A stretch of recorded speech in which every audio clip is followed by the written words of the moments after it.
I'm Ann Dark. I'm Tracy Stormy. And I'm Kathy Knight. And together we are It Was a Dark and Stormy Book Club, a podcast for mystery lovers. Welcome.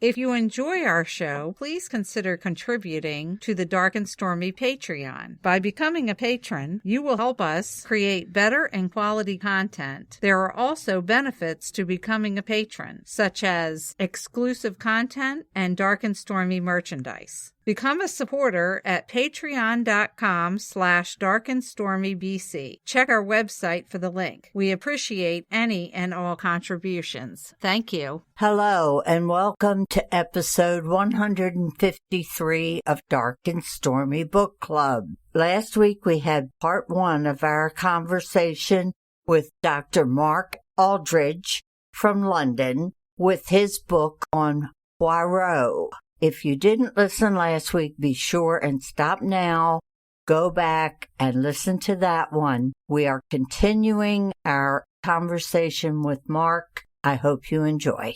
Well, I was very surprised when I was doing my own research that in 1972, Christie listed her top 10 books that she wrote, and she only included 2 Poirot books, Murder on the Orient Express and The Murder of Roger Ackroyd. What are your thoughts about this list? It's not much of a surprise to me. She really enjoyed the stories or the novels that she wrote where she was able to create, I think, a particularly interesting set of characters and relationships. And I think that she sometimes felt that Poirot in particular intruded on that, and that actually he sort of upset the balance of some sort. I know she always said about Sad Cyprus that she thought that Poirot perhaps shouldn't have been in it because the balance of characters is affected by this sort of know-it-all being in the room and explaining everything to people. So it doesn't surprise me massively because she loved these books that she wrote that were very much about relationships and characters. Got the list up actually because he gave me a heads up about that question, and so I reminded myself, looking at the other ones for people who are interested.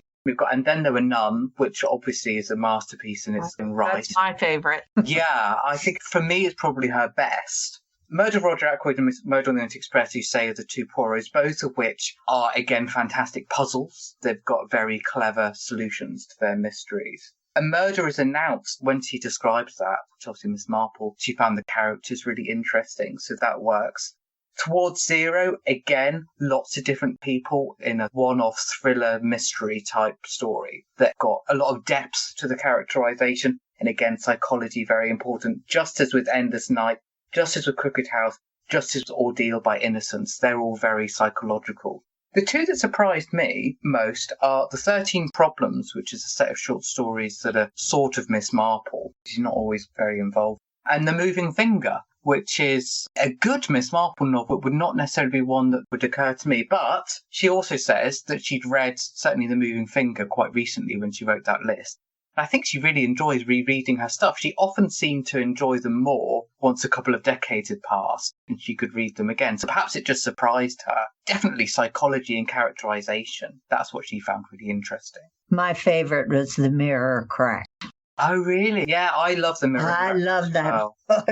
I think the thing with The Mirror Cracked is that it's one, if you don't get it, as in if you don't work it out from a couple of clues that you have fairly early on, it's a really strong one. And I think quite a lot of people do get it from the clues early on, an unusually high number. That's not to say most people, but it's one that I hear quite often people saying, oh, I worked out this important part of the backstory quite early on. And once you work that out, then actually the rest of it sort of falls into place. But what I love about that one, it's got a really good sense of a changing England, that actually Miss Marple and Agatha Christie are understanding that the world, the early 1960s, is not the same as the world was in the 1920s. And this sort of evolution, I think, is really interesting to see in her book. I just came across a book. It was a compilation of her short stories that was published last year. It was called The Last Seance. It was geared more towards stories that had like a spooky theme. Supernaturally. Yes. I have to say, I really enjoyed that compilation. I had never read her short stories. Now, her novels, of course, they're not very long. I was particularly impressed by her way of writing a short story and really giving you a great story in such a small venue. Yeah, that's a great collection, actually. I listened to it on audiobook. Actually, I was familiar with the stories, but I've got to say there are a few that I probably only read once before. And yeah, I completely agree. And it really gives a good idea about how she has a fantastic variety of stories. I think that there is this idea from people who don't read Agatha Christie, who might think that she writes the same sort of thing time and time again. And stuff like The Last Seance, which, as you say, is a new collection, newish, really helps to remind people that actually there's a lot to her. And I think it'll be interesting to see if more attention is paid to things like the Mary Westmacott books, which are not mysteries, which are character dramas, which seem to me, to be picking up a little bit of momentum at the moment. There have been a couple of BBC radio adaptations recently. I read the other day, somebody was complaining that I think that they're not even in print in America, which surprises me, or at least a couple of them aren't, when actually they're a really good insight into Agatha Christie's storytelling technique as much as anything else. There's loads out there beyond just sort of the big tentpole mysteries to enjoy. I'm always impressed with her cast of characters in a book, especially like Death on the Nile. She gives everybody a backstory. What do you think makes her the master of that craft? I think she does this thing of making you immediately understand who a character is, that she will describe them in a way. And I wish I could explain it more than that. But if I could, then I would be a genius like Agatha Christie, making an untold fortune from fantastic murder mysteries. So all I can do is observe the fact that she has this incredible ability to immediately make you understand, oh, I know what this sort of person is like. This is a nasty, cruel matriarch. This is a downtrodden husband. This is a difficult eldest son who clearly just wants money. All these are sort of character tropes that we see a lot. For a murder mystery, that's so valuable that you can remember who's who and know who's who without having to sort of flip back a few pages and remind yourself what's previously been said, because she's able to really cement the characterization quickly and solidly early. And I don't know that everybody necessarily does that. And I've got to say that her characterization in the past, I don't think so much now, but it has been something that she's been criticised for by snobs, frankly, who feel that surely there must be something a bit obvious and basic about Agatha Christie, when of course there isn't at all. She really understood people. And actually it's a fantastic skill to be able to use very little description, maybe, half a paragraph explaining who someone is, and immediately have the reader know exactly what you're talking about. That's skillful. The fact that she doesn't need a chapter full of interior monologue for us to be able to understand what this person is all about. She's able to draw in these sort of quite broad lines in a way. We immediately know what she's talking about. I'm really pleased that you brought up that about the cast of characters. Is Death on the Nile a favourite of yours? Yes, absolutely. Yes. In all her books, I think part of her art is when she describes these characters, you get an idea in your head, oh, he's a rotter. He's going to be the guilty person. And it's always somebody else. And then you get thrown for a loop because, man, she was the master of the red herrings, too. It was, yeah. 1939 saw the first American adaptation of Poirot. The Murder of Roger Ackroyd was adapted into a 1-hour radio play, which saw Orson Welles play both Hercule Poirot and Dr. Shepard.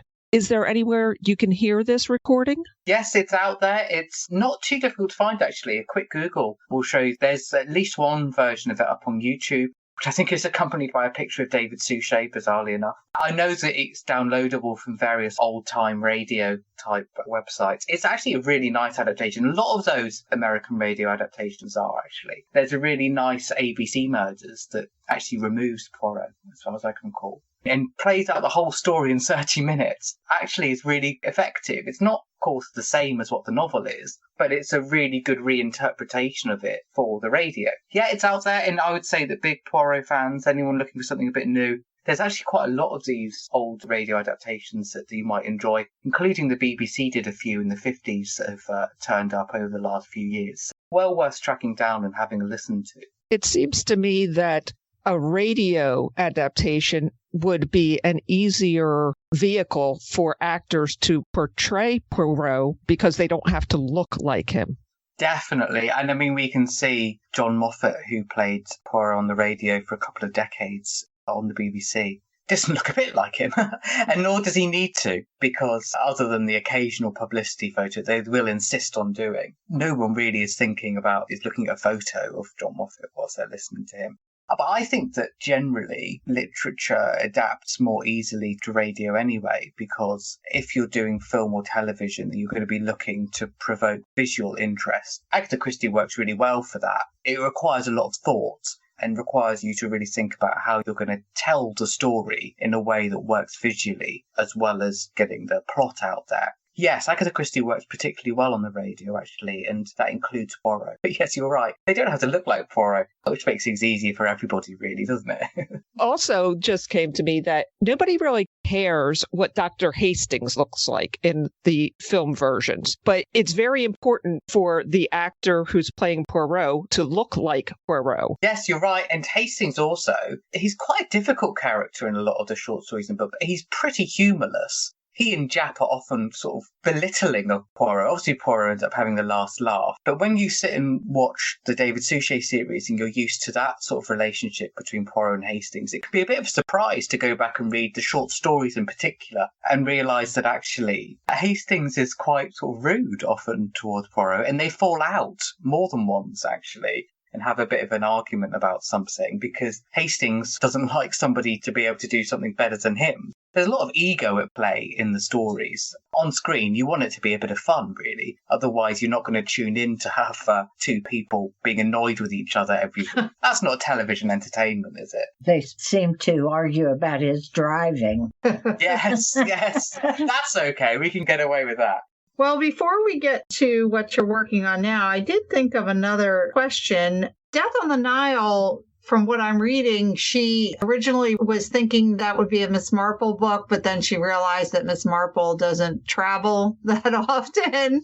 Were there other examples that she started to write one for one character and then switched to a different one? I don't think so. And actually, I think I'm right in saying, although it's a while since I saw that notebook, that it's not entirely clear from the notebook whether the idea was to have Miss Marple instead of Poirot or whether she would have been one of the passengers with Poirot. All we know is that there is a list of possible characters under Death on the Nile, but it's not obvious as to whether she was thinking of it as being a Poirot and these are the other people who'll be there, or whether she was saying, oh, this would be a Miss Marple. Something else that we do know, though, is that a couple of times we know that there was consideration about her moving characters around. We know actually that there's a short story that exists in two different versions, the Regatta Mystery, where there's one with Parker Pyne in it and there's one that Poirot's in it. And actually, they are almost identical, the stories. There's just a little bit of character description and dialogue is slightly changed. So that shows that actually she was able to sometimes move the characters around.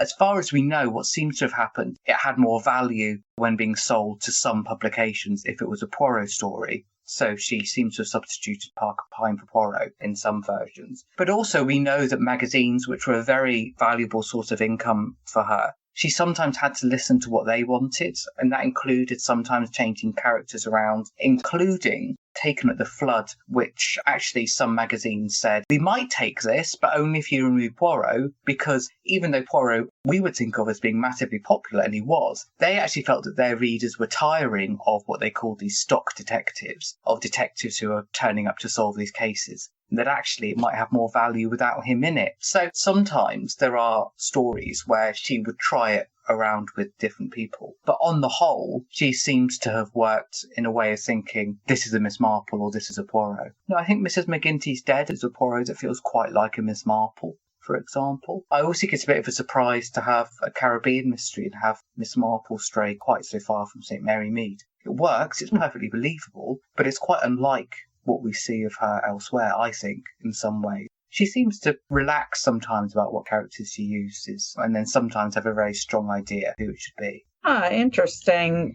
Well, here's the big question. What are you working on now? Nothing, actually, because I'm a lecturer as well. So at the moment, my big thing is about teaching in the middle of a pandemic, getting everything done for that. I'm going to start a new project in summer, I think. And I've got a few potential things that I might be doing, but nothing fixed, nothing firm. Last year and the year before was very busy for me. I wrote quite a few things, not all of which have